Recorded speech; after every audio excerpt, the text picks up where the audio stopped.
এত তাকওয়াবান পরহেজগার হওয়ার পরেও তিনি ভাইদের ষড়যন্ত্রে কুয়ায় নিক্ষিপ্ত হচ্ছেন অসহায় অবস্থায়। কি অপরাধ, কোন পাপের শাস্তি যে ইউসুফকে কুয়ায় নিক্ষিপ্ত হতে হবে? কুয়া থেকে উদ্ধার হয়ে বাজারে বিক্রি হয়ে যাচ্ছেন। কি অপরাধ, কোন পাপের শাস্তি যে ইউসুফকে আজ বাজারে বিক্রি হতে হবে? নবীর সন্তান হওয়ার পরেও শুধু কি বাজারে বিক্রি, মানুষের বাড়িতে কৃতদাস হিসেবে, কাজের লোক হিসেবে কাজ করে খাচ্ছেন। অথচ নবী, তার পিতা নবী জীবিত আছে, তার পিতা তার জন্য দোয়া করতেছে। কোন পাপের অপরাধ, কোন পাপের শাস্তিতে ইউসুফ আলাইহিসসালাম মানুষের বাড়িতে কাজ করে খাচ্ছেন?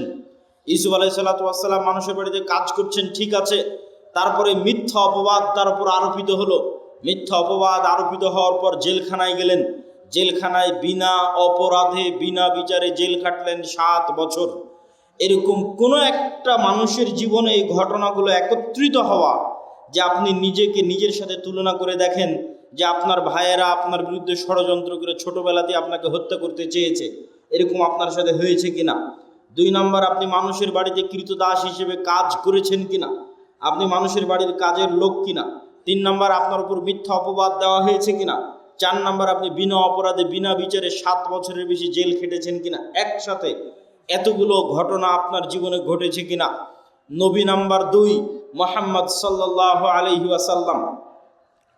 মুহাম্মদ সাল্লাল্লাহু আলাইহি ওয়াসাল্লাম দাওয়াতি জীবনে কি বাধা বিপত্তির সম্মুখীন হয়েছে সেটা তো আমরা বহু শুনেছি, কিন্তু ব্যক্তিগত জীবনে তিনি এতিম অবস্থায় পৃথিবীতে এসেছেন এবং অল্প কিছুদিন পরেই তার মাও দুনিয়া থেকে বিদায় নিয়েছে।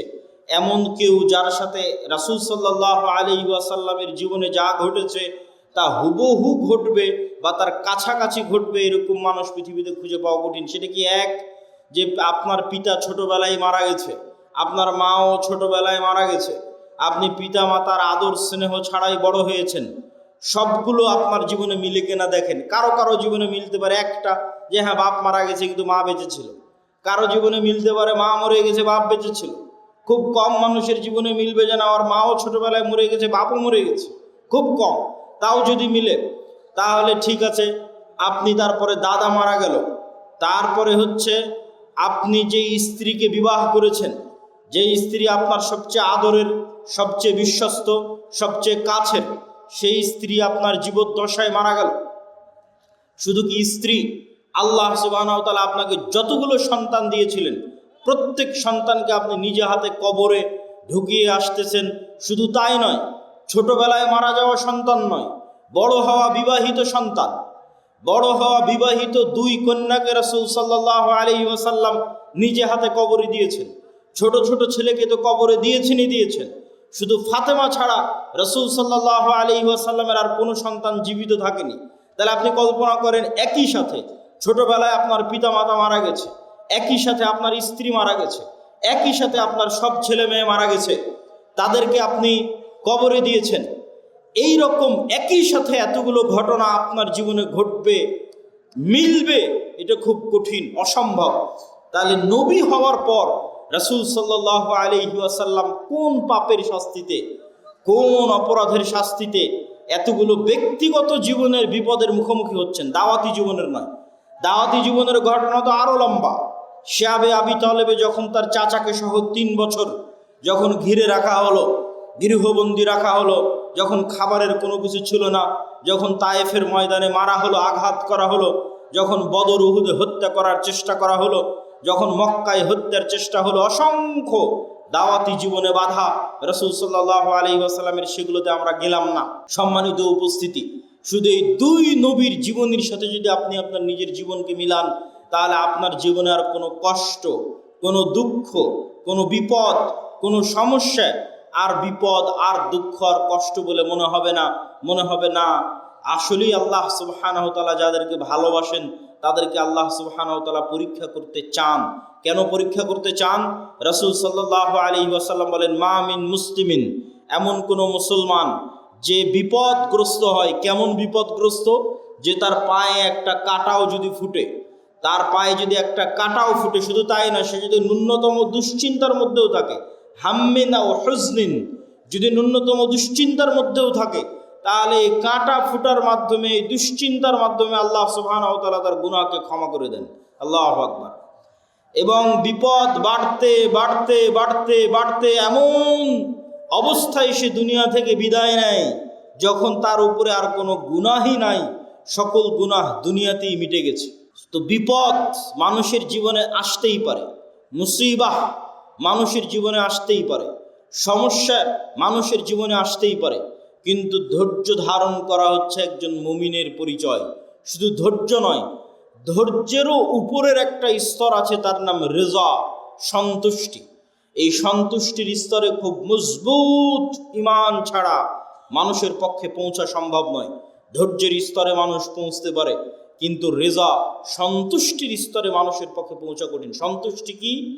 সন্তুষ্টি হচ্ছে আল্লাহ সুবহানাহু ওয়া তাআলা আমার জন্য যে সিদ্ধান্ত নিয়েছেন, এই সিদ্ধান্তের উপর আমি খুশি, এই সিদ্ধান্তের উপর আমি খুশি।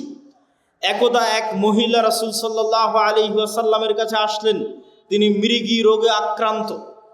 আল্লাহর নবীকে তিনি বললেন, আল্লাহর নবী, আপনি আমার জন্য দোয়া করে দেন যেন আল্লাহ সুবহানাহু ওয়া তাআলা আমার মৃগী রোগ ভালো করে দেয়। রাসূল সাল্লাল্লাহু আলাইহি ওয়াসাল্লাম তাকে বলেন, ইন শি'তি সাবারতি ফালাকিল জান্নাহ, তুমি যদি চাও তাহলে তোমার যে মৃগী রোগ হয়েছে এই রোগের উপর সন্তুষ্ট থাকো, আর আল্লাহ তোমার জন্য জান্নাত দিবে। আর যদি চাও আমি তোমার মৃগী রোগ ভালো হওয়ার জন্য আল্লাহর কাছে দোয়া করে দিতে পারি। রাসূল সাল্লাল্লাহু আলাইহি ওয়াসাল্লাম একটা রোগের উপর চিকিৎসা না নিয়ে সন্তুষ্ট থাকতে বলতেছেন জান্নাতের বিনিময়ে। তখন ওই মহিলা মানুষ বলছে, ঠিক আছে, আমাকে আল্লাহ যে অসুখ দিয়েছে এই অসুখের উপর আমি সন্তুষ্ট থাকতে চাই, তবে আপনি এতটুকু দোয়া করেন যেন আমার কাপড় চোপড় খুলে না যায়। মৃগী রোগে আক্রান্ত হলে, ব্রেন ঠিক না থাকলে কাপড় চোপড় খুলে যায়, কাপড় চোপড় যেন আমি খুলে না ফেলি, সেই দোয়াটুকু আপনি করে দিয়েন। আর আল্লাহ আমাকে যে অসুস্থতা দিয়েছে এই অসুস্থতার উপর আমি রাজি, সন্তুষ্ট, খুশি। তো রেজার স্তর হচ্ছে সর্বোচ্চ স্তর, যেই সর্বোচ্চ স্তরে আল্লাহ মানুষের সাথে যে ফায়সালা করে, আল্লাহ আপনার সাথে যা ঘটতেছে এটা আল্লাহর ফায়সালাই ঘটতেছে, আল্লাহর ইচ্ছাই ঘটতেছে, আল্লাহর অনুমতিতে ঘটতেছে। তো আপনার জীবনে যা ঘটতেছে এই ফায়সালার উপর যখন আপনি সন্তুষ্ট থাকেন, তখন ওই অবস্থাতেও আপনি আলহামদুলিল্লাহ বলতে পারেন। ধৈর্য মানুষ ধরে একটু দুঃখ পাওয়ার পর, একটু কষ্ট পাওয়ার পর, একটু দুশ্চিন্তা করার পর, টেনশন করার পর, রেজা যে অবস্থায় আছে ওই অবস্থার উপর আল্লাহ সুবহানাহু ওয়া তাআলার সিদ্ধান্তের উপর খুশি হওয়া, মনে কোনো প্রভাব, কোনো দাগ না কাটা। তবে পরিবেশ পরিস্থিতির পরিপ্রেক্ষিতে আলোচনার শুরুটা করলাম বিপদ এবং ধৈর্য ধারণ দিয়ে, এবং বিপদের উদাহরণে ইউসুফ আলাইহিস সালাতু ওয়াস সালাম এবং মুহাম্মদ সাল্লাল্লাহু আলাইহি ওয়াসাল্লাম এবং আরেকজন নবী আইয়ুব আলাইহিস সালাতু ওয়াস সালাম, তাদের উদাহরণ পৃথিবীতে চিরস্মরণীয়। শুধু তাই নয়, আরেকটি হাদিস রাসূল সাল্লাল্লাহু আলাইহি ওয়াসাল্লামের শুনে এই পয়েন্ট আমরা শেষ করব। রাসূল সাল্লাল্লাহু আলাইহি ওয়াসাল্লাম বলছেন, আল্লাহ সুবহানাহু তাআলা যাকে ভালোবাসেন তাকে দুনিয়া দেন, বিষয়টা এমন নয়।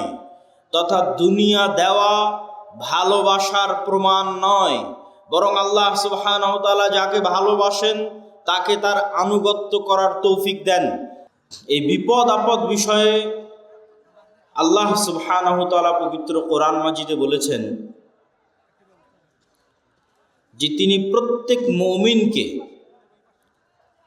লানাবলুয়ান্নাকুম বিশাইইম মিনাল খাউফি ওয়াল জু'i, পরীক্ষা করে থাকেন ভীতি দিয়ে, ক্ষুধা দিয়ে, ওয়া নাকসিম মিনাল আমওয়াল, টাকা পয়সার ক্ষতি দিয়ে, ওয়াল আনফুস, মৃত্যু দিয়ে,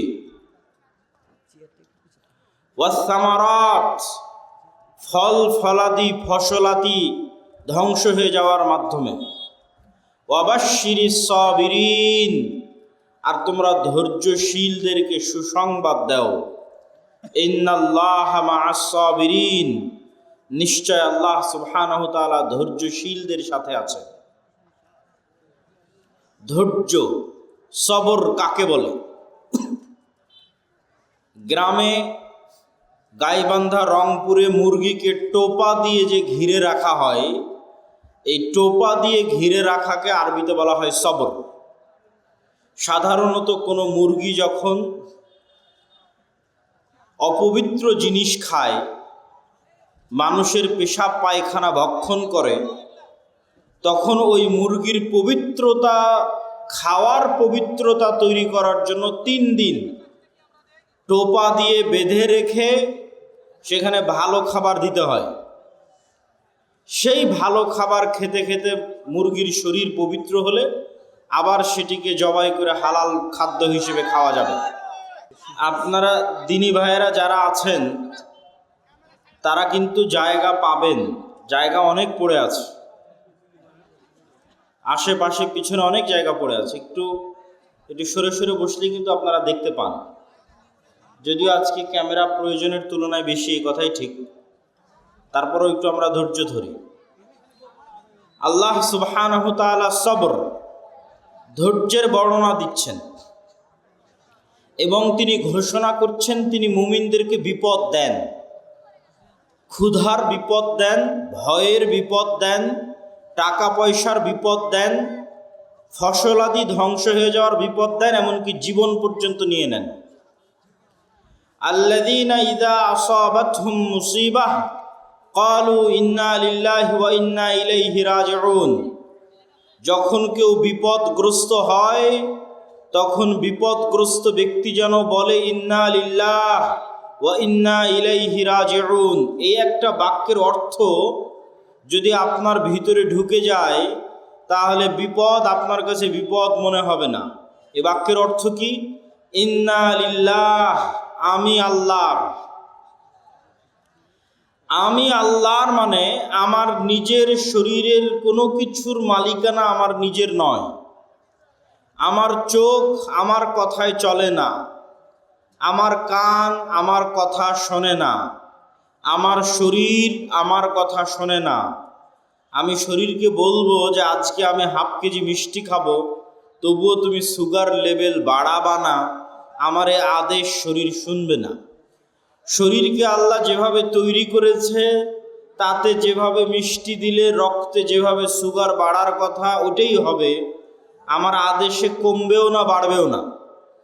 এভাবে পুরো শরীরের সকল কার্যক্রম একটাও আমার নির্দেশে চলে না, যেভাবে আল্লাহ সুবহানাহু ওয়া তাআলা তৈরি করেছেন সেভাবেই চলে। তাহলে আমার নিজের নাফস, নিজের রূহ, নিজের শরীরের মালিক আমি নই, এটার মালিক কে? আল্লাহ সুবহানাহু ওয়া তাআলা। যদি আমি আমার নিজেরই মালিক না হই তাহলে আমার টাকা পয়সার মালিক আমি কিভাবে হলাম? আমার ছেলে মেয়ে সন্তান সন্ততির মালিক আমি কিভাবে হলাম? আমার বাড়ি গাড়ির মালিক আমি কিভাবে হলাম? তাহলে আমার নিজের মালিক যখন আমি নই তাহলে আমার পকেটে থাকা টাকা পয়সা, আমার নিজের জমি, আমার বাড়ি, আমার গাড়ি, আমার ছেলে মেয়ে, এগুলো একটারও মালিক আমি নই। আরও স্পষ্ট করে বললে আল্লাহ চাইলে তো এখন আমাকেই তুলে নিয়ে যেতে পারেন, যেহেতু আমি নিজের মালিক নই, আমি আল্লাহর অধীনস্থ, আল্লাহ আমার মালিক, তো আল্লাহ চাইলে আমাকেই তুলে নিয়ে যেতে পারেন, এটাই আমি বাধা দিতে পারবো না। সেখানে আল্লাহ যদি আমার ছেলেকে উঠিয়ে নিয়ে যায় তো আমি কি বাধা দিব? সেখানে যদি আমার টাকা হারিয়ে যায় আমি কি বাধা দিব? সেখানে যদি আমার গাড়ি অ্যাক্সিডেন্ট করে আমি কি বাধা দিব? সম্ভব নয়। তো আল্লাহ সুবহানাহু ওয়া তাআলা মানুষকে এই বাক্যের মাধ্যমে ইন্না লিল্লাহি ওয়া ইন্না ইলাইহি রাজিউন এই বাক্যের মাধ্যমে বুঝাচ্ছেন যে বিপদে পড়লে এই বাক্য উচ্চারণ করতে হবে। তার প্রথম কথা হচ্ছে তুমি নিজেই নিজের মালিক নও, অতএব তোমার সব কিছুর মালিক আল্লাহ, তুমি সহ। 2 নাম্বার, ওয়া ইন্না ইলাইহি রাজিউন। তুমি মনে করছো যে আজকে আমার গাড়িটা নষ্ট হয়ে গেল, কি আফসোস। মনে করছো আমার টাকাটা হারিয়ে গেল, কি আফসোস। মনে করছো আমার মোবাইলটা হারিয়ে গেল, কি আফসোস। মনে করছো আমার ছেলে মারা গেল, কি আফসোস। তাহলে জেনে রাখো একদিন তুমিও মারা যাবা, জেনে রাখো একদিন তুমিও হারিয়ে যাবা, জেনে রাখো একদিন তুমিও ফেরত যাবা। ওয়া ইন্না ইলাইহি রাজিউন। তাহলে এখানে হতাশা, আফসোস এবং দুঃখের কিছু নাই। কেন? তোমার সময়ই তো ক্ষণস্থায়ী, তুমিই চলে যেতে পারতে, তুমিই হারিয়ে যেতে পারতে, তুমিই নষ্ট হয়ে যেতে পারতে, এটা তোমার ভাগ্যে আছে, ওয়া ইন্না ইলাইহি রাজিউন, যেতে হবে তোমাকে। অতএব তোমার সাথে যেটি ঘটুক সেটি একটাও তোমার সাথে, তোমার নিজস্ব কোনো জিনিসের সাথে ঘটেনি, বরং আল্লাহ সুবহানাহু তাআলার দেওয়া জিনিসের সাথে ঘটেছে। ওয়া মিম্মা রাযাকনাহুম ইউনফিকুন, আল্লাহ যখন মানুষকে টাকা পয়সার কথা বলেছেন তখনও বলেছেন যে এই টাকা পয়সা আমি দিয়েছি, এই রিজিক তোমরা উপার্জন করনি, আমি দিয়েছি। সবর, সবর ধৈর্য ধারণ করা কি জিনিস বলছিলাম, মুরগি যখন টোপা দিয়ে ঘিরে রাখা হয় এটাকে বলা হয় সবর, আটকে রাখা। আরবিতে আটকে রাখা মানে যখন আপনি গুনাহ থেকে নিজেকে আটকে রাখেন তখন সবর, যখন আপনি নেকির উপর নিজেকে ধরে রাখেন তখন সবর। যেমন আজকে এখানে বক্তব্য শুনে মনে মনে বললেন আজ থেকে 5 ওয়াক্ত সালাত আদায় করব, একদিনও আদায় করতে পারলেন না, তাহলে আপনার সবর নাই। মনে করলেন আজ থেকে গান শুনবো না, 7 দিন শোনা বন্ধ রাখার পর আর ধরে রাখতে পারলেন না, তার মানে সবর নাই। নিজেকে কোনো কিছুর উপর ধরে রাখা, ঠিক মুরগিকে যেমন টোপা দিয়ে আটকে রাখা হয়েছে, বেঁধে রাখা হয়েছে, ধরে রাখা হয়েছে, এরকম যে আমি প্রতিদিন সূরা ইখলাস পড়বো, কোরআন পড়বো, এটার উপর নিজেকে ধরে রাখা, ধরে রাখতে পারতেছি, একদিনও মিস যাচ্ছে না, এটা সবর। আমি গান শুনতে চাই না, শুনবো না, এটার উপর নিজেকে কতদিন ধরে রাখতে পারতেছি, এটা সবর।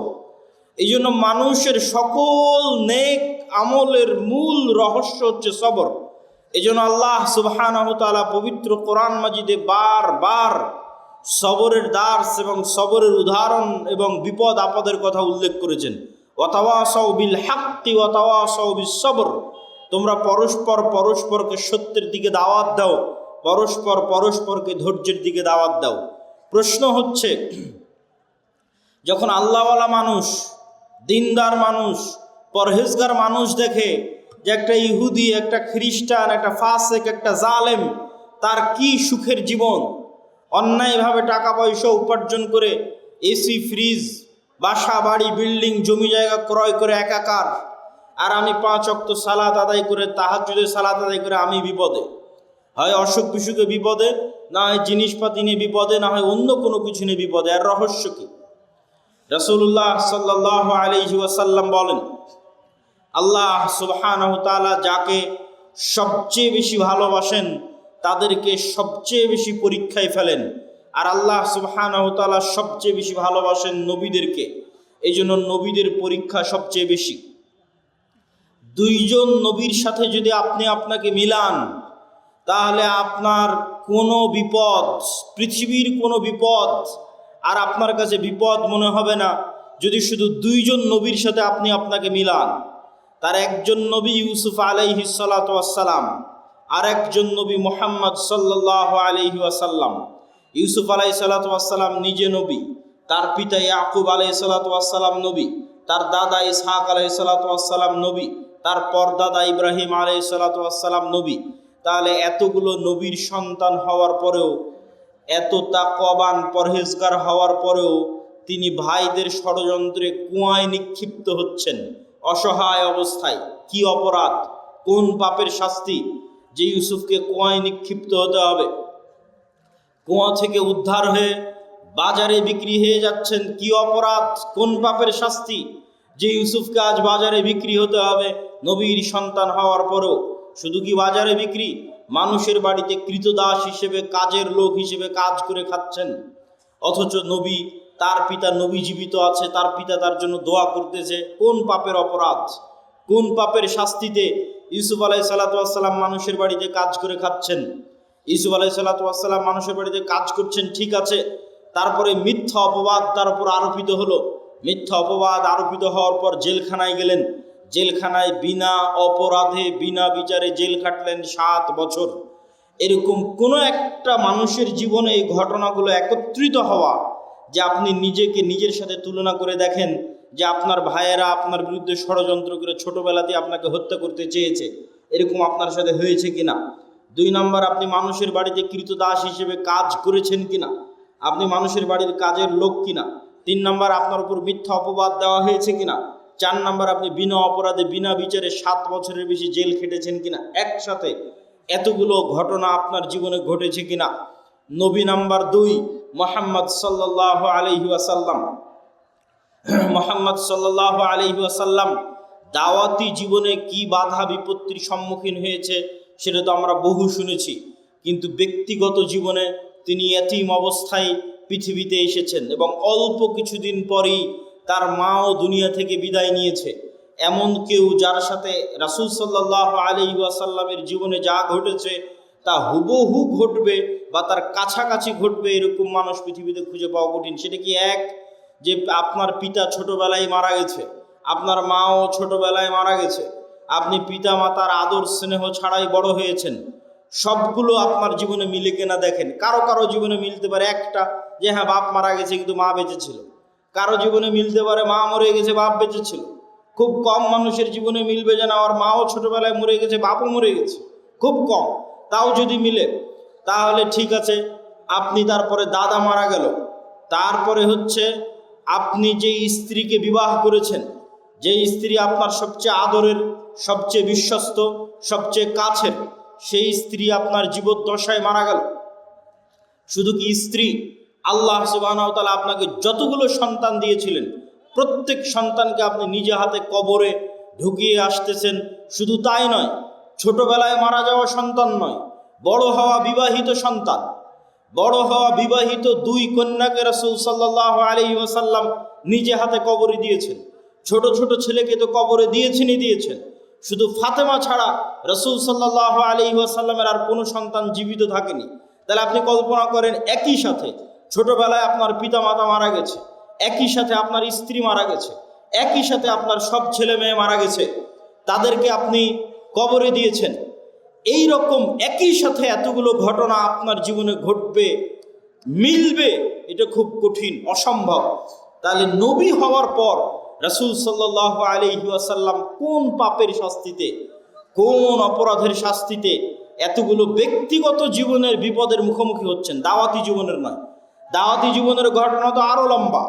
শিয়াবে আবি তালেবে যখন তার চাচাকে সহ 3 বছর যখন ঘিরে রাখা হলো, গৃহবন্দী রাখা হলো, যখন খাবারের কোনো কিছু ছিল না, যখন তায়েফের ময়দানে মারা হলো, আঘাত করা হলো, যখন বদর উহুদে হত্যা করার চেষ্টা করা হলো, যখন মক্কায় হত্যার চেষ্টা হলো, অসংখ্য দাওয়াতি জীবনে বাধা রাসূল সাল্লাল্লাহু আলাইহি ওয়াসাল্লামের, সেগুলোতে আমরা গেলাম না। সম্মানিত উপস্থিতি, শুধু এই 2 নবীর জীবনের সাথে যদি আপনি আপনার নিজের জীবনকে মিলান, তাহলে আপনার জীবনে আর কোনো কষ্ট, কোনো দুঃখ, কোনো বিপদ, কোনো সমস্যা আর বিপদ আর দুঃখ আর কষ্ট বলে মনে হবে না।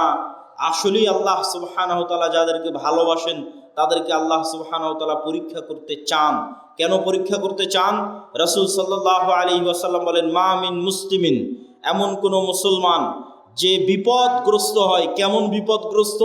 যে তার পায়ে একটা কাঁটাও যদি ফুটে, তার পায়ে যদি একটা কাঁটাও ফুটে, শুধু তাই না, সে যদি ন্যূনতম দুশ্চিন্তার মধ্যেও থাকে, হাম্মিন আও হুজনিন, যদি ন্যূনতম দুশ্চিন্তার মধ্যেও থাকে, তাহলে এই কাঁটা ফুটার মাধ্যমে, এই দুশ্চিন্তার মাধ্যমে আল্লাহ সুবহানাহু ওয়া তাআলা তার গুনাহকে ক্ষমা করে দেন। আল্লাহু আকবার। এবং বিপদ বাড়তে বাড়তে বাড়তে বাড়তে এমন অবস্থায় সে দুনিয়া থেকে বিদায় নেয় যখন তার উপরে আর কোনো গুনাহই নাই, সকল গুনাহ দুনিয়াতেই মিটে গেছে। তো বিপদ মানুষের জীবনে আসতেই পারে, মুসিবাহ মানুষের জীবনে আসতেই পারে, সমস্যা মানুষের জীবনে আসতেই পারে, কিন্তু ধৈর্য ধারণ করা হচ্ছে একজন মুমিনের পরিচয়। শুধু ধৈর্য নয়, ধৈর্যেরও উপরের একটা স্তর আছে, তার নাম রিজা, সন্তুষ্টি। এই সন্তুষ্টির স্তরে খুব মজবুত ঈমান ছাড়া মানুষের পক্ষে পৌঁছা সম্ভব নয়। ধৈর্যের স্তরে মানুষ পৌঁছতে পারে, কিন্তু রিজা, সন্তুষ্টির স্তরে মানুষের পক্ষে পৌঁছা কঠিন। সন্তুষ্টি কি? সন্তুষ্টি হচ্ছে আল্লাহ সুবহানাহু ওয়া তাআলা আমার জন্য যে সিদ্ধান্ত নিয়েছেন, এই সিদ্ধান্তের উপর আমি খুশি, এই সিদ্ধান্তের উপর আমি খুশি। একদা এক মহিলা রাসূল সাল্লাল্লাহু আলাইহি ওয়াসাল্লামের কাছে আসলেন, তিনি মৃগী রোগে আক্রান্ত। আল্লাহর নবীকে তিনি বললেন, আল্লাহর নবী, আপনি আমার জন্য দোয়া করে দেন যেন আল্লাহ সুবহানাহু ওয়া তাআলা আমার মৃগী রোগ ভালো করে দেয়। রাসূল সাল্লাল্লাহু আলাইহি ওয়াসাল্লাম তাকে বলেন, ইন শি'তি সাবারতি ফালাকিল জান্নাহ, তুমি যদি চাও তাহলে তোমার যে মৃগী রোগ হয়েছে এই রোগের উপর সন্তুষ্ট থাকো, আর আল্লাহ তোমার জন্য জান্নাত দিবে। আর যদি চাও আমি তোমার মৃগী রোগ ভালো হওয়ার জন্য আল্লাহর কাছে দোয়া করে দিতে পারি। রাসূল সাল্লাল্লাহু আলাইহি ওয়াসাল্লাম একটা রোগের উপর চিকিৎসা না নিয়ে সন্তুষ্ট থাকতে বলতেছেন জান্নাতের বিনিময়ে। তখন ওই মহিলা মানুষ বলছে, ঠিক আছে, আমাকে আল্লাহ যে অসুখ দিয়েছে এই অসুখের উপর আমি সন্তুষ্ট থাকতে চাই, তবে আপনি এতটুকু দোয়া করেন যেন আমার কাপড় চোপড় খুলে না যায়। মৃগী রোগে আক্রান্ত হলে, ব্রেন ঠিক না থাকলে কাপড় চোপড় খুলে যায়, কাপড় চোপড় যেন আমি খুলে না ফেলি, সেই দোয়াটুকু আপনি করে দিয়েন। আর আল্লাহ আমাকে যে অসুস্থতা দিয়েছে এই অসুস্থতার উপর আমি রাজি, সন্তুষ্ট, খুশি। তো রেজার স্তর হচ্ছে সর্বোচ্চ স্তর, যে সর্বোচ্চ স্তরে আল্লাহ মানুষের সাথে যে ফায়সালা করে, আল্লাহ আপনার সাথে যা ঘটতেছে এটা আল্লাহর ফায়সালায় ঘটতেছে, আল্লাহর ইচ্ছায় ঘটতেছে, আল্লাহর অনুমতিতে ঘটতেছে। তো আপনার জীবনে যা ঘটতেছে এই ফায়সালার উপর যখন আপনি সন্তুষ্ট থাকেন, তখন ওই অবস্থাতেও আপনি আলহামদুলিল্লাহ বলতে পারেন। ধৈর্য মানুষ ধরে, একটু দুঃখ পাওয়ার পর, একটু কষ্ট পাওয়ার পর, একটু দুশ্চিন্তা করার পর, টেনশন করার পর রেজা যে অবস্থায় আছে ওই অবস্থার উপর আল্লাহ সুবহানাহু ওয়া তাআলার সিদ্ধান্তের উপর খুশি হওয়া, মনে কোনো প্রভাব, কোনো দাগ না কাটা, সর্বোচ্চ স্তরের তাওহীদ ছাড়া এটা সম্ভব নয়। সর্বোচ্চ স্তরের তাওহীদ দিয়ে মানুষ বিনা হিসাবে জান্নাতে যাবে। সেই বিনা হিসাবে যারা জান্নাতে যাবে ওই রকম লেভেলের মানুষের পক্ষে সম্ভব যে আল্লাহ সুবহানাহু ওয়া তাআলা তার সাথে যে সিদ্ধান্ত গ্রহণ করবেন সেই সিদ্ধান্তের উপর সে রাজি খুশি থাকবে।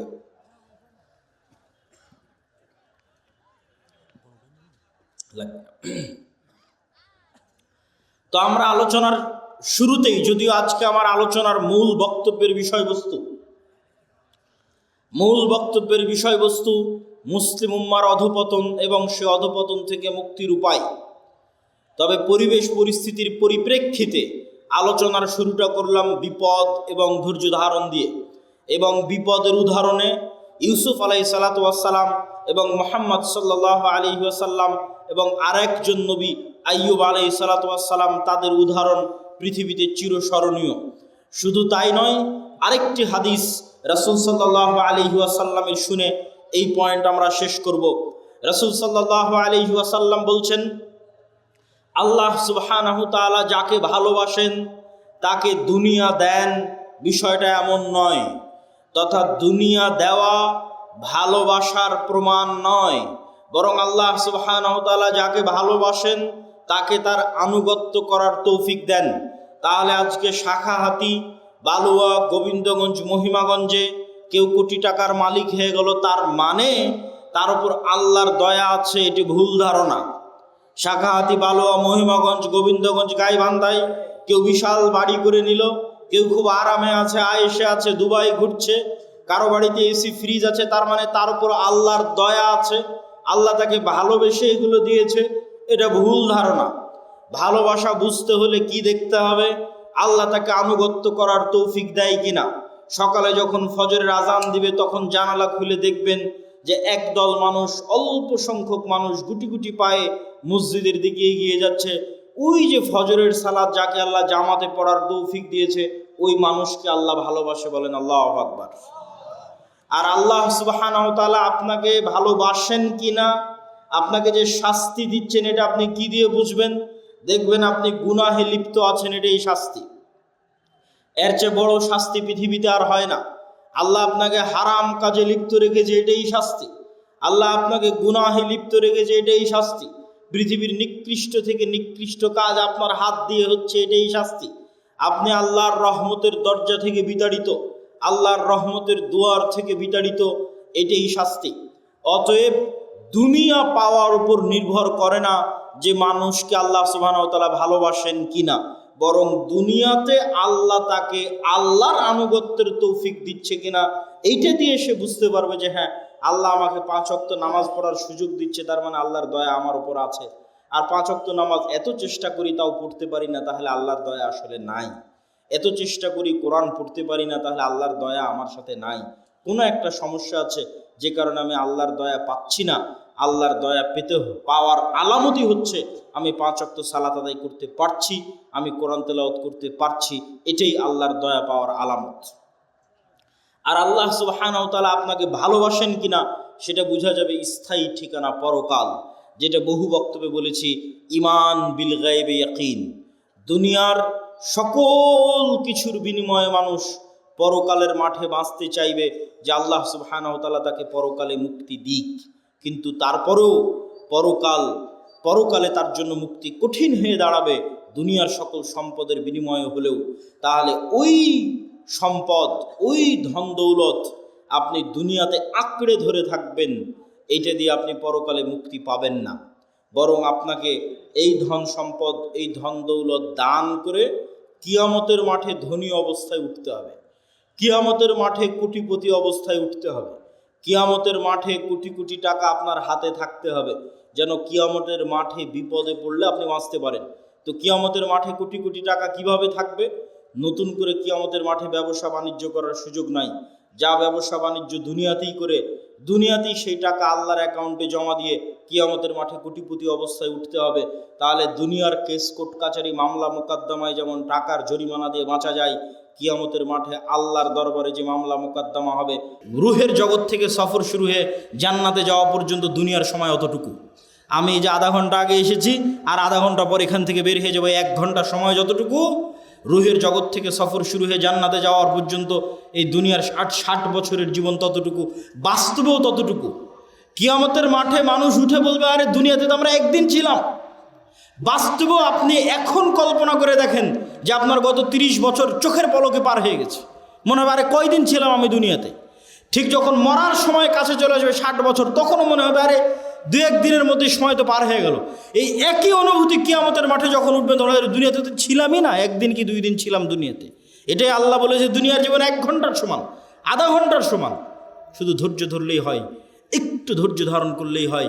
আল্লাহ সুবহানাহু ওয়া তাআলার কাছে পৌঁছার জন্য প্রস্তুত থাকার চেষ্টা করতে হবে। এটা ঈমান বিল গায়বে ইয়াকিন, এটা ছাড়া মুসলমানদের মুক্তি হবে না। আর 2টা কাজ করতে হবে মুসলমানদেরকে। টাকা ইনকাম করার কথা বলেছি, আরও 2টা কাজ আছে। 1, নেতা হওয়ার জন্য 2টা শর্ত পূরণ করতে হবে। সত্যবাদিতা, ন্যায়পরায়ণতার শর্ত, শিক্ষা এবং জ্ঞানের শর্ত। বুঝেন, আল্লাহ সুবহানাহু ওয়া তাআলা এই পৃথিবীকে যেই ফাংশনের উপর ডেভেলপ করেছে, এই ফাংশন সবার জন্য সমান। এই যে মোবাইল, এই মোবাইলের যেখানে চাপ দিলে লাইট জ্বলবে, এখানে যদি আমি চাপ দিই তাও লাইট জ্বলবে। এখানে ডোম, চামার, ম্যাথর, মুচি, হিন্দু, বৌদ্ধ, খ্রিস্টান সে চাপ দেয় তাও লাইট জ্বলবে, কেননা ওটা ওইভাবেই ফাংশন করা আছে। তো আল্লাহ এই পৃথিবীকে কিছু সিস্টেমের উপর ডেভেলপ করেছে। এখানে কিছু বাটন আছে, যেই সমস্ত বাটনে চাপ দিলে পরের রেজাল্ট বের হয়ে আসে। তো আল্লাহ তার নিজের তৈরি করা নিয়ম ভাঙ্গে না, খুব কম ভাঙ্গে। আল্লাহ আগুনকে তৈরি করেছে পোড়ানোর জন্য। ওই যে আসহাবুল উখদুদ, ওরা কত তাকওয়াবান পরহেজগার, ওরা আগুনের মধ্যে ঢুকে গেছে, আগুন পুড়িয়ে দিয়েছে। আগুন বলেনি যে এরা আল্লাহওয়ালা মানুষ, এদের পোড়াবো না। আল্লাহ তরবারিকে তৈরি করেছে কাটার জন্য। আল্লাহর নবী চাচা হামজা পর্যন্ত কেটে গেছে তরবারিতে। তরবারি বলেনি আরে এটা তো হামজার শরীর কাটবো না। না, নিয়ম।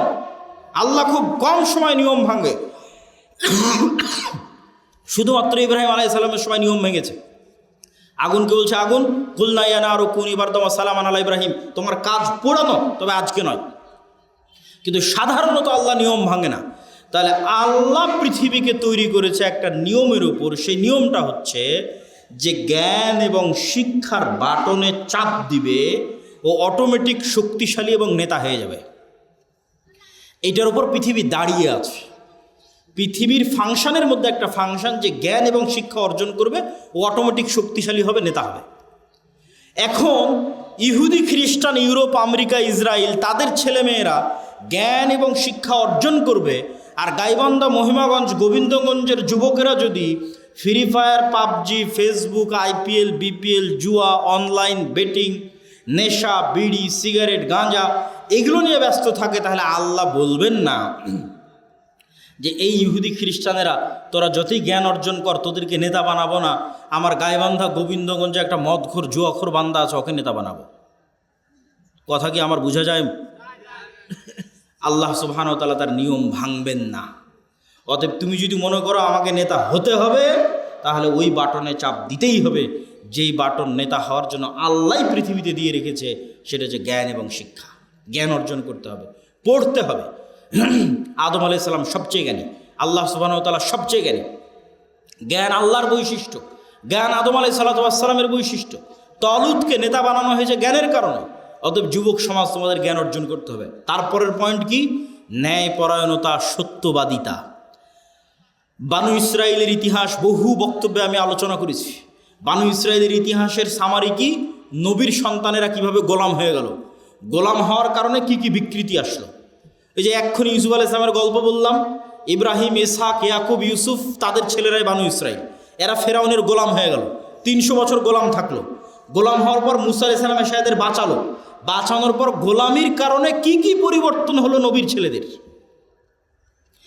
ইব্রাহিমের ছেলেদের কি কি পরিবর্তন আসলো গোলামির কারণে। স্বাধীন আত্মমর্যাদা সম্পূর্ণ মানুষ মিথ্যা জানে না, স্বাধীন আত্মমর্যাদা সম্পূর্ণ মানুষ দুর্নীতি জানে না। আব্দুল মুত্তালিব কাফের মুশরিক, আবু তালেব কাফের মুশরিক। ইতিহাস খুঁজে দেন যে আব্দুল মুত্তালিব দুর্নীতিগ্রস্ত। ইতিহাস খুঁজে নিয়ে আসেন, ইতিহাস খুঁজে নিয়ে আসেন। মুহাম্মদ সাল্লাল্লাহু আলাইহি ওয়াসাল্লামের চাচা আবু তালেব 2 নাম্বার মিথ্যুক। কঠিন আছে, খুঁজে নিয়ে আসা কঠিন আছে। কেন? আব্দুল মুত্তালিব, আবু তালেব এরা কাফের মুশরিক, হলো ইসমাইলের সন্তান। বানু ইসরাইল ইসহাকের সন্তান, ইব্রাহিমের এক ছেলে ইসহাকের সন্তান, আর এরা ইব্রাহিমের আর এক ছেলে ইসমাইলের সন্তান। আল্লাহর দয়ায় ইসমাইলের ছেলেরা কোনোদিন কারো গোলাম ছিল না। কেন গোলাম ছিল না? আরে মক্কাতে না আছে পানি, না আছে নদী, না আছে সমুদ্র, না আছে ফল ফসল, কি আছে মক্কায় যে কে এসে মক্কা দখল করবে? কেউ মক্কা দখল করে। আব্রাহা একবার চেয়েছিল যে এখানে কেন মানুষ ইবাদত করতে যায়, আমি ইয়েমেনে ইবাদতের ঘর তৈরি করব, আমার এখানে ইবাদত করতে আসবে। তো ওখানে মানুষ ইবাদত করতে যায়নি, তো কাবা ঘর ভাঙতে গেছিল আব্রাহা, একবার। তা বাদে কেউ ইসমাইলের সন্তানদেরকে কেউ গোলাম বানায়নি। এই জন্য ইসমাইলের সন্তানেরা অধিকাংশই, 2-1 জনের কথা বলা যাবে না, অধিকাংশই জন্মগত মিথ্যা ধোঁকা জানত না। তাহলে কি দাঁড়ালো বানু ইসরায়েলের সামারি আর মুহাম্মদ সাল্লাল্লাহু আলাইহি ওয়াসাল্লামের বাপ দাদা আর বানু ইসমাইলের সন্তানের সামারি? যে গোলামি করে, গোলামি থেকে কি স্বভাব আসে? দুর্নীতি, 2 নম্বরই, ধোঁকাবাজি, মিথ্যা। আর যে নেতা, যে নেতৃত্ব দিবে, সে মিথ্যা জানে না, সে দুর্নীতি জানে না, সে 2 নম্বরই জানে না, সে ধোঁকাবাজি জানে না। এবার চলে আসেন আমাদের কাছে। ব্রিটিশেরা দেখলো, আমেরিকা দেখলো যে মুসলমানেরা যদি একবার সত্য বলা শিখে যায়, মুসলমানেরা যদি একবার ন্যায় প্রতিষ্ঠা করা শিখে যায়, তাহলে তো পৃথিবীতে আমাদের থাকার জায়গা হবে না। তাহলে মুসলমানদের এমন সিস্টেমের মধ্যে ফেলে দাও যেন ওরা কোনোদিন সত্য বলা শিখতেই না পারে। মুসলমানদের একটা নেতাও যেন সত্যবাদী, ন্যায়পরায়ণ না হয়। তাহলে কি দিতে হবে? গণতন্ত্র। কেমনে গণতন্ত্র? কেমনে গোলাম তৈরি করে? গণতন্ত্র এমন এক সিস্টেম যেখানে এক দলের নেতা আর এক দলের নেতার বিরুদ্ধে বলবে তো বলবেই, একই আসনের মনোনয়ন প্রার্থী একই দলের, আর বাকি মনোনয়ন প্রার্থীগুলোর বিরুদ্ধে যদি 2 নম্বরই না করে, মিথ্যা না বলে, টাকা পয়সার লেনদেন না করে, লিয়াজু লবি মেনটেন না করে, তাহলে মনোনয়নই নিয়ে আসতে পারবে না। বাস্তব মাঠের পরীক্ষা। আর ইশতেহারে দল নিজেও জানে বাস্তবায়ন করতে পারবে না, মিথ্যা ওয়াদা দিবে। মিথ্যা না বলা শিখলে ভোট পাবে না। আর যারা ভোটার, সেও মিথ্যা ওয়াদা দিবে। যত এমপি প্রার্থী আসবে, হ্যাঁ ভাই আপনাকে ভোট দেব, 500-1000 টাকা, 500-1000 টাকা, হ্যাঁ আপনাকেই ভোট দেব। ভোটারও মিথ্যুক, এমপিও মিথ্যুক, মনোনয়ন প্রার্থীও মিথ্যুক, এবং সবাই লিয়াজু লবি, 2 নম্বরই রাস্তা, ধোঁকাবাজি, এগুলো একদম ভোটের দিন পর্যন্ত যদি না করে, ও জিতেও আসতে পারবে না। তাহলে এই গণতান্ত্রিক পদ্ধতিতে 300 এমপি নির্বাচিত হয়ে গেল। এখন বানু ইসমাইল আর বানু ইসরায়েলের এই যে আগের ফরম্যাট আপনাকে দিয়ে দিলাম, এই ফরম্যাট অনুযায়ী আপনি বলেন যে এই 300 এমপি নেতা না গোলাম? একটু জোরে বলতে হবে, নেতা না গোলাম? গোলাম। এইটা যদি একবার বুঝে গেছেন, তাহলে বুঝে গেছেন যে মুসলমানদের সমস্যা কোথায়, মুসলমানদের কাজ কি। এবার তো নেতাদের অনেক দোষ ত্রুটি বললাম, এবার একটু আমাদের দোষ ত্রুটি খুঁজি। আমরা কেমনে বুঝবো যে আমি ন্যায়পরায়ণ আছি কিনা, আমি নেতা হতে পারবো কিনা, আমি সত্যবাদী কিনা? দেখেন, দেশ ঠিক করতে ওসি, ডিসি, এসপি, মন্ত্রী, সচিবালয়ে যারা থাকে এরাই আসল। ক্ষমতায় ডক্টর ইউনূস 2 বছরের জন্য, আগের সরকার 16 বছরের জন্য, নতুন যারা আসবে 5 বছরের জন্য, কিন্তু এই আর্মি, পুলিশ, কোর্ট, জজ, সচিবালয় যারা আছে এদের কারো চাকরি যায়নি, এরাই থাকবে। তো এরা যদি বলে যে আমরা আজ থেকে দুর্নীতি করবো না, আজ থেকে সত্যবাদী, আজ থেকে ন্যায়পরায়ণ, তো দেশে তো 80% ইসলাম কায়েম হয়ে যাবে। ইসলাম কায়েম হওয়া মানে কি এটাও বুঝতে হবে। ইসলাম কায়েম হওয়া মানে, যদি মনে করেন সবাই 5 ওয়াক্ত সালাত আদায়কারী হবে, ঠিক আছে, সমস্যা নেই। যদি মনে করেন সবাই পর্দা করবে, ঠিক আছে, সমস্যা নেই। কিন্তু কল্পনা করেন যে আজকে গাইবান্ধার শতভাগ মানুষ আজ থেকে 5 ওয়াক্ত সালাত আদায় করতেছে, আর গাইবান্ধার আজকে সব নারী পর্দা করতেছে, কিন্তু এদের অধিকাংশই এখনো 2 নম্বরই করতেছে, মিথ্যা বলতেছে, অন্যের সম্পদ দখল করে নিচ্ছে, দুর্নীতি করতেছে। তাহলে এখানে ইসলাম কায়েম হয়েছে? ইসলাম কায়েম হয়নি। এবার আপনি বুঝবেন কেন বললাম ওসি, ডিসি, এসপি এরা যদি আজ থেকে শতভাগ সৎ হয়ে যায়, তাহলে 80% ইসলাম কায়েম হয়ে যাবে। শুধু কি তাই, এই ওসি, ডিসি, এসপি, মিনিস্টার, সচিবালয় যারা আছে, এরা আল্লাহকে ধোঁকা দিতে চায়, মানুষকে ধোঁকা দিতে চায়। 2 নম্বরই উপায়ে টাকা ইনকাম করে সেই টাকা দিয়ে হজ করে পাপ ক্ষমা করতে চায়। নাউজুবিল্লাহ। এই পাগলদেরকে কে বুঝাবে যে তুমি যে অবৈধ টাকা দিয়ে হজ করছো, ওটা তো কবুল হয়নি, কোনো সমস্যা নাই। তোমার মনের স্বাদ যে তুমি হজ করবা, তোমার মনের স্বাদ যে তুমি একটু মসজিদ কমিটির মেম্বার হবা, টাকা পয়সা দিবা, দান করবা, তো তুমি দান করে জানে কি পাবা, হজ করে জানে কি পাবা, তার চেয়ে তো সিক্রেট তোমার কাছেই আছে, এর চেয়ে বেশি নেকি পাওয়ার। সেটা কি?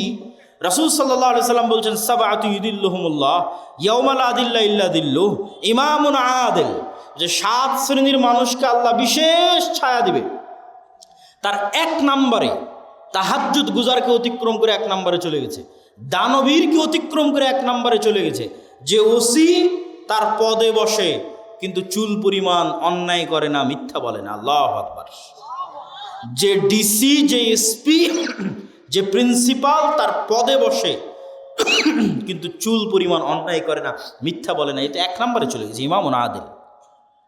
তাহলে তুমি অন্যায় উপায়ে সুদ ঘুষ নিয়ে টাকা ইনকাম করে হজ দান করতে চাচ্ছ, এটা তো চরম বোকামি। তুমি যেখানে দায়িত্ব পালন করছো ওখানে সত্যবাদিতা, ন্যায়ের সাথে দায়িত্ব পালন করো, ওটাই ইবাদত। এবার আপনাদেরকে বলি, আপনি আপনার একটা উদাহরণ, আপনার বোনকে আপনার পিতার সম্পত্তিতে ন্যায়ের সাথে সম্পত্তি বুঝিয়ে দিয়েছেন কিনা? যদি হ্যাঁ হয় তাহলে আপনার নেতা হওয়ার সম্ভাবনা আছে, যদি না হয় তাহলে আপনার মধ্যে বানু ইসরাইলের গোলামির স্বভাব বিরাজ করতেছে, আপনি গোলাম, আপনার পরবর্তী 14 প্রজন্ম গোলাম। নেতা হতে চাইলে আগে নিজেকে ন্যায়পরায়ণ হতে হবে, যে না, আমার বাবা যা জমি দিয়ে গেছে, আমি আজকেই ন্যায়ের ভিত্তিতে আমার বোন যা পায় সেটা আমি বুঝিয়ে দিব। আমি কি আমার স্ত্রীর সাথে ন্যায় করি? আমি কি আমার বাপ মায়ের সাথে ন্যায় করি?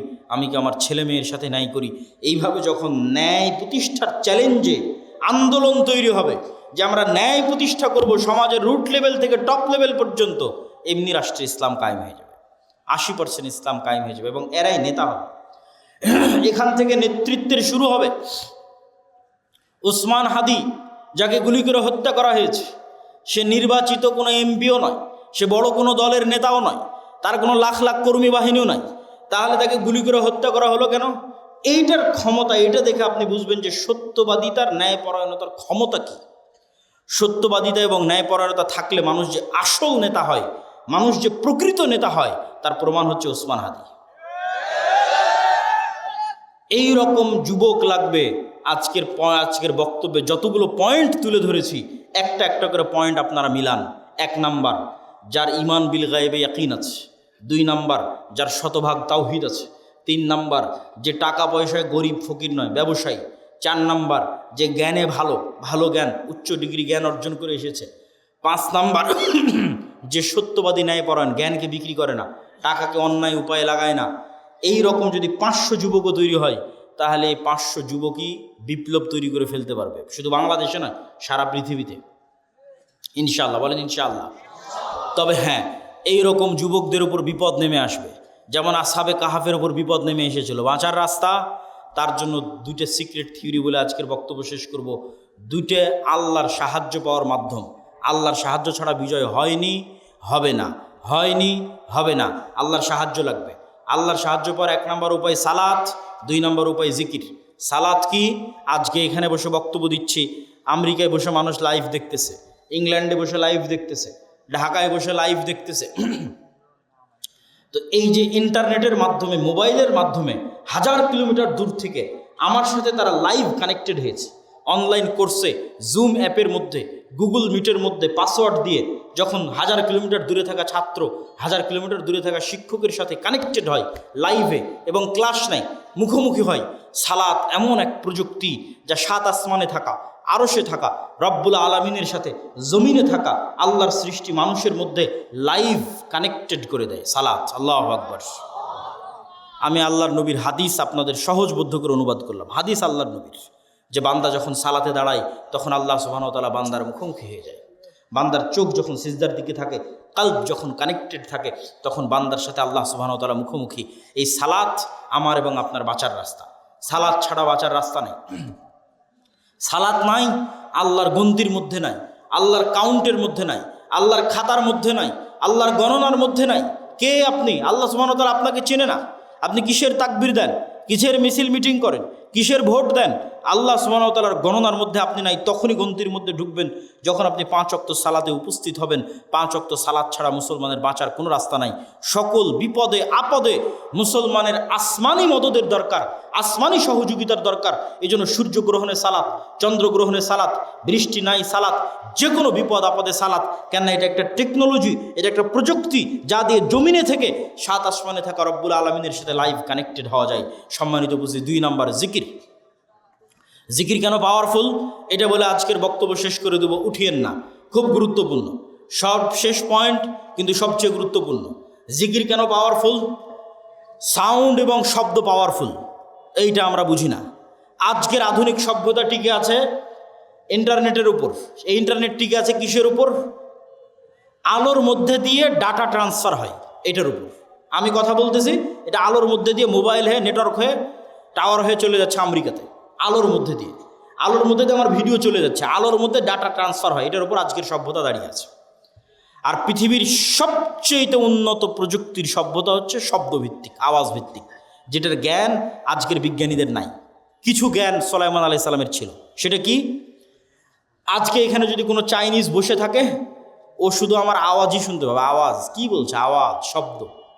এখানে যদি এখন একটা চাইনিজ বসে বক্তব্য দেয়, তাহলে আপনি খালি আওয়াজ শুনতে পাবেন, কিছু বুঝতে পারবেন না। তাহলে আমি আলটিমেটলি একটা আওয়াজ উচ্চারণ করতেছি, যেটা আপনি বুঝেন, কিন্তু আরেকজনের কাছে এটা শুধুই আওয়াজ, আর কিছু না। তাহলে ওই পাখি, ওই গরু, ওই ছাগল, এই পিঁপড়া অবশ্যই আওয়াজের একটা ফরম্যাট আছে, যে ফরম্যাট উচ্চারণ করলেও বুঝবে। আওয়াজের একটা ফরম্যাট আমি এখন উচ্চারণ করছি, আপনি বুঝতেছেন। আর একটা ফরম্যাট কি? মাই নেম ইজ আব্দুল্লাহ, এটা আরেকটা ফরম্যাট আওয়াজের। আর একটা ফরম্যাট কি? আনা আব্দুল্লাহ, এটা আরেকটা ফরম্যাট। শুধু আওয়াজ, ফরম্যাট চেঞ্জ হচ্ছে, আরবি, বাংলা, ইংরেজি। এইরকমই একটা ফরম্যাট চেঞ্জ হবে। তাহলে পিঁপড়া যে উঠতে হাঁটতেছে, ওই যে মশা বসে আছে, ও বুঝবে যেটা কি আওয়াজ দিল রে। মশা তুমি উড়ো তো, ও বুঝতে পারবে, উড়ে চলে যাবে। ওই আওয়াজটা আমি জানি না, এই আওয়াজটা সুলাইমান আলাইহিস সালাম জানতেন, আল্লাহ দিয়েছিলেন। তাহলে আওয়াজ সবচেয়ে টপ লেভেলের প্রযুক্তি, যার উপর দিয়ে প্রযুক্তি হয় না। একটা উদাহরণ বলি। সুলাইমান আলাইহিস সালাম বললেন, রানী বিলকিসের সিংহাসনকে নিয়ে আসতে হবে। ইফরিত নামক জিন বলল, আমি নিয়ে আসবো, আপনি এখানে বসে আছেন, বসা থেকে উঠার পূর্বে নিয়ে আসবো। সুলাইমান আলাইহিস সালামের পছন্দ হয়নি। আল্লাযী ইনদাহু ইলমুম মিনাল কিতাব, সে বলল, আরেকজন বলল, চোখের পলক পড়ার পূর্বে নিয়ে আসবো।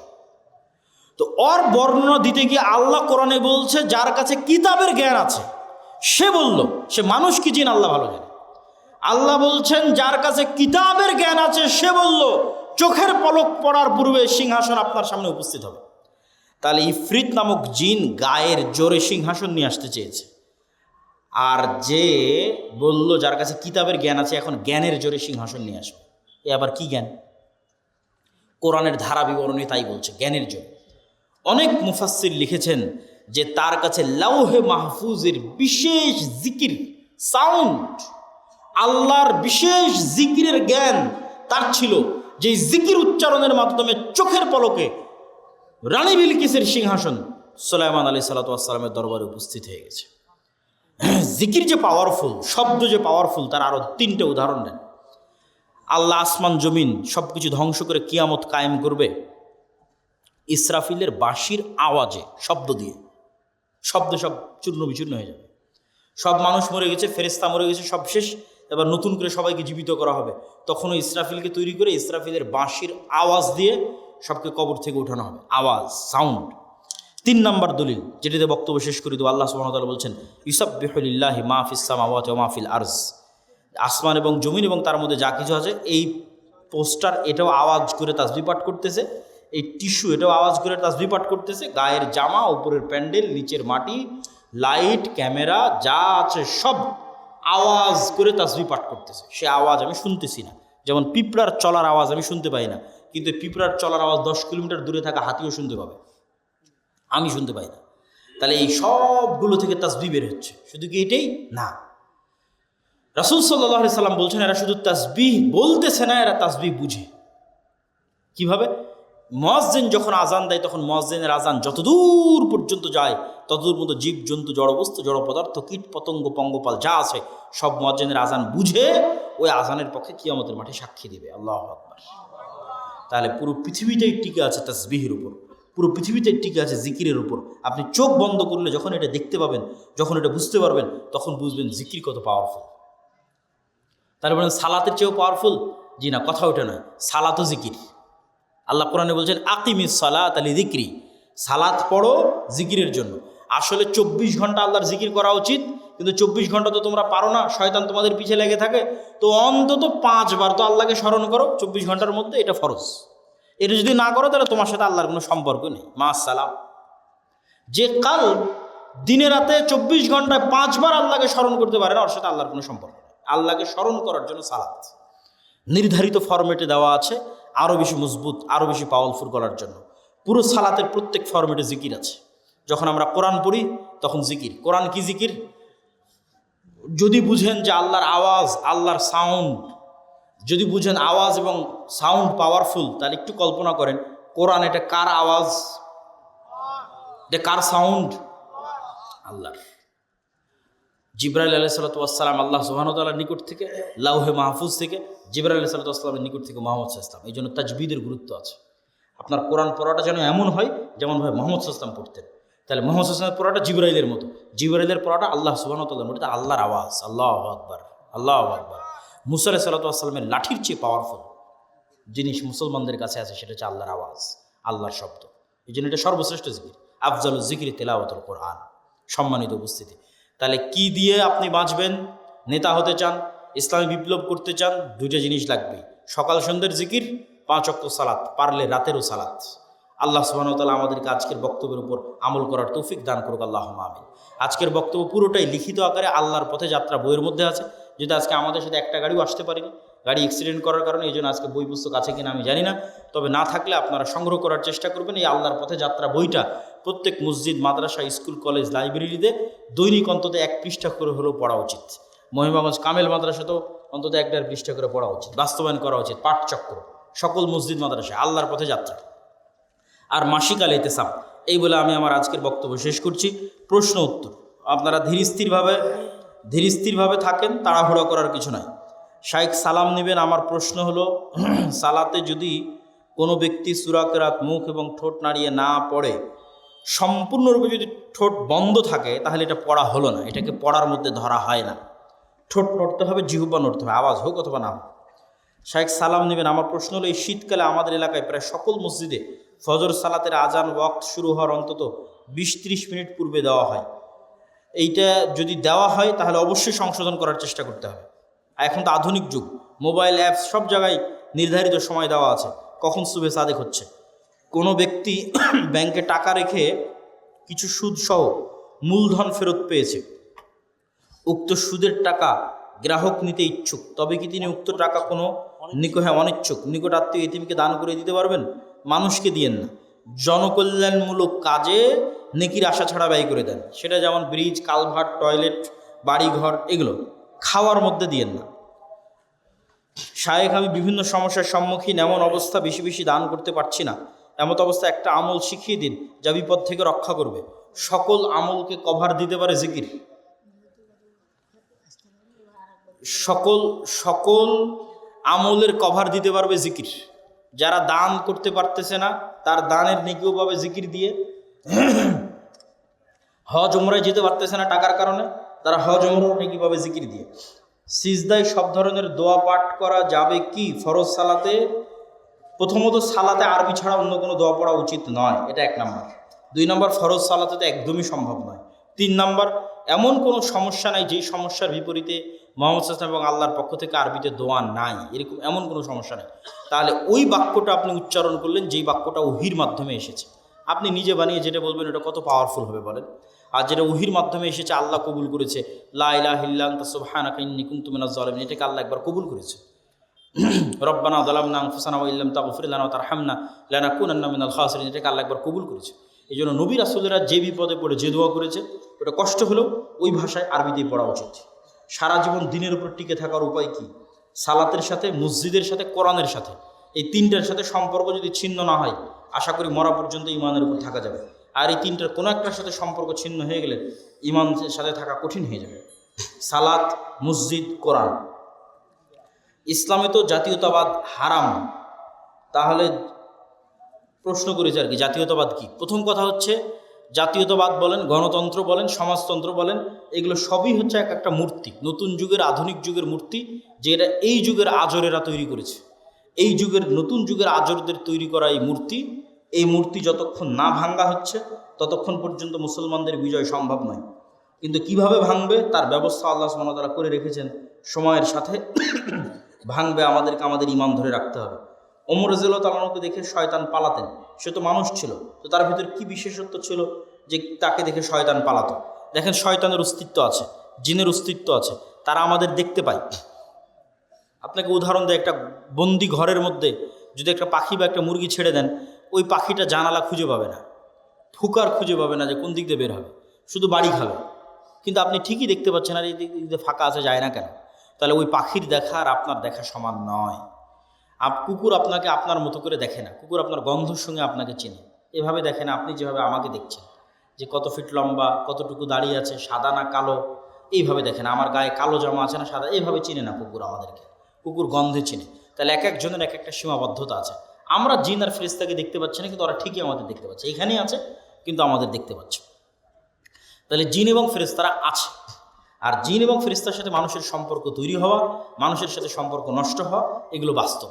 এটা নূরের সাথে যখন কালবের সম্পর্ক বেশি হয়, ফেরেশতার সাথে যখন কালবের সম্পর্ক বেশি হয়, তখন ওখানে শয়তানের অস্তিত্ব থাকে না।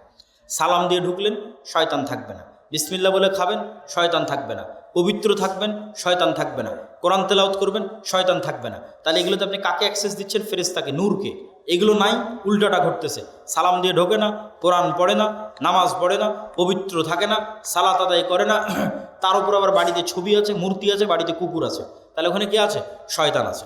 তাহলে ওমর রাদিয়াল্লাহু তাআলা আনহুর কালবের নূর এতটা পাওয়ারফুল ছিল এবং তার সাহস এতটা, এবং আল্লাহ সুবহানাহু ওয়া তাআলার পক্ষ থেকে বিশেষ মর্যাদা তার জন্য, যে তাকে দেখে শয়তান পালিয়ে যেত।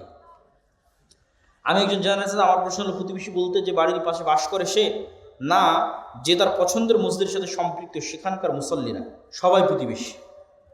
আপনার সদ্য লেখা আল্লাহর পথে যাত্রা, এটা আল্লাহর পথে যাত্রা বইয়ের মধ্যে আলহামদুলিল্লাহ ওই রকমের কোনো বড় ভুল ত্রুটি নাই।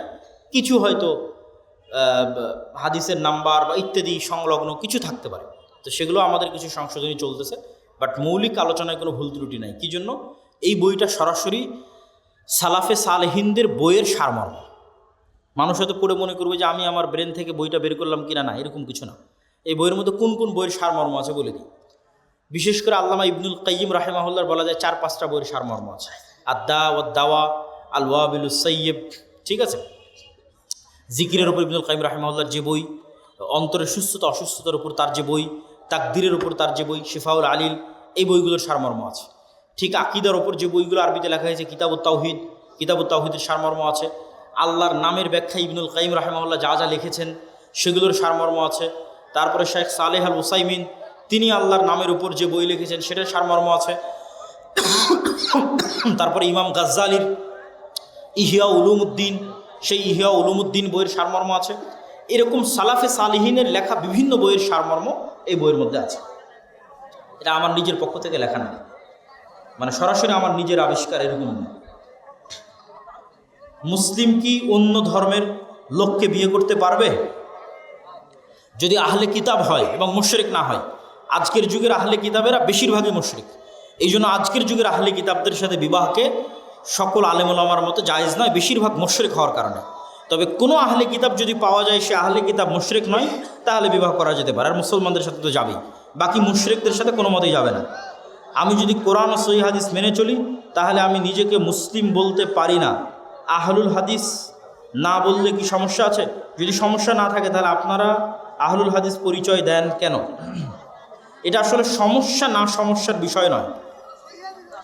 বাতিল ফেরকা যদি তৈরি না হতো এই নামগুলো জীবনও আসতো না। শিয়ারা তৈরি হওয়ার কারণে, খারেজিরা তৈরি হওয়ার কারণে সাহাবীরা আহলুস সুন্নাহ নামটা ব্যবহার করতেন। আর সাহাবীদের মধ্যে আগে থেকে মুহাজির আনসার এই নামগুলো প্রচলিত ছিল। তারই ধারাবাহিকতায় আরও অনেক নাম পরবর্তীতে এসেছে, তার মধ্যে আহলুল হাদিসও একটি নাম।